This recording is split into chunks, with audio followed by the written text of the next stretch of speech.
Welcome to this new feature discovery video about aerodynamics. I'm Sebastian Wloch, CEO at Asobo Studio and in charge of aerodynamics. Today we'll go over the latest improvements in the simulator, more specifically the new propeller system that's been added to the simulator. We'll go over a new CFD simulation system that's been added to the simulator, and we'll go over how we do test flights to improve the simulator.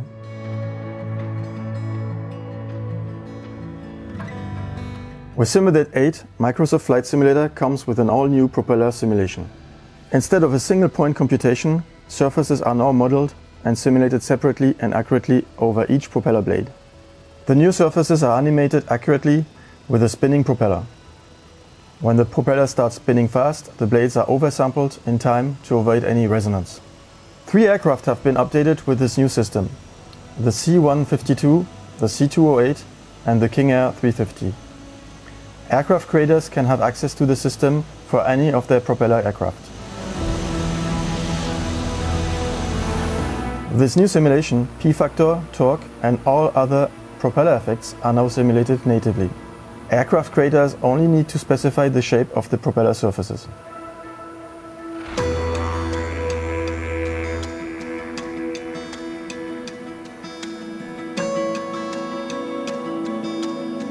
This new simulation also natively simulates propeller drag, and the propeller now correctly stops spinning when feathered.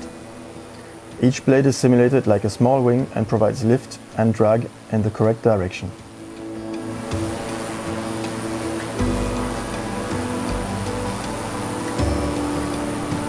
In addition to the new propeller simulation coming with Simulate 8, a new CFD simulation is going to come with Simulate 9. This all-new CFD simulation will simulate the air that flows over the aircraft's surfaces. CFD stands for Computational Fluid Dynamics. This means that instead of applying the wind as it is in the environment, the airflow is simulated over the aircraft's surfaces, and the wind direction and strength will be self-impacted by the aircraft's surfaces. Air will flow over the wing and other surfaces of the aircraft, be deflected and then hit the surfaces which are behind on the aircraft, and the airflow will be redirected.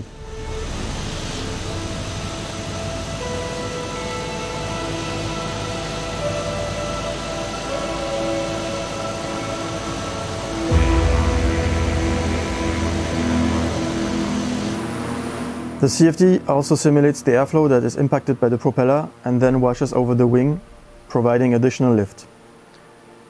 The wing then bends the airflow downwards, impacting the fuselage and the tail. With this new simulation, we get natively simulated deep stall as well as natively simulated prop wash. With the CFD, we simulate the air getting accelerated by the propeller, flowing along the fuselage and hitting the tail of the aircraft. When deflecting the tail surfaces, the air is deflected sideways, creating a moment that moves the aircraft's tail.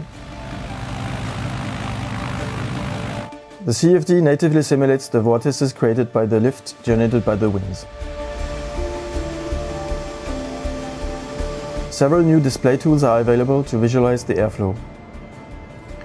These tools allow to better see how the air is deflected by the aircraft's surfaces.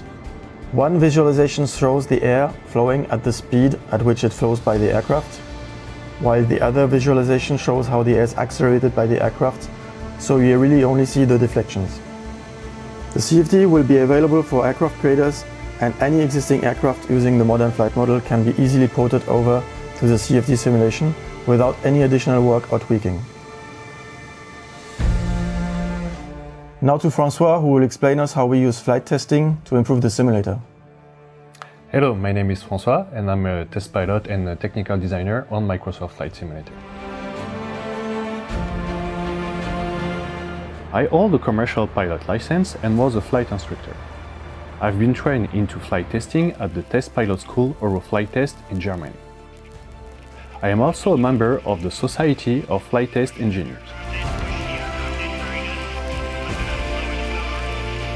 When flight testing a real aircraft, we want to explore the aircraft behavior and performances through the flying envelope to gather data. With that acquired data, we have a solid base to compare to the simulation. To give a concrete example of the process application, when adding the new CFD into the simulation, we discovered a change of the stall behavior. If you hold the aircraft into the stall, it will have a pitch down moment at first. Then, with that pitch down and lower angle of attack, will come a pitch up moment. Keep holding the stall and the nose will drop again, and so on, a few times before stabilizing itself. That behavior felt more realistic, but one could be surprised by the delta in pitch oscillation. The only way to know was to take the real aircraft up for a few stalls and see by ourselves. Not only the effect was the same in flight, but the pitch oscillation was that impressive, with a delta between pitch down and up of about 20 degrees without flaps and up to 45 degrees with full flaps. On the ground, we were also able to record the prop wash speed of the propeller to adjust the airflow of the CFD. Thank you for watching, and fly with you soon in Microsoft Flight Simulator.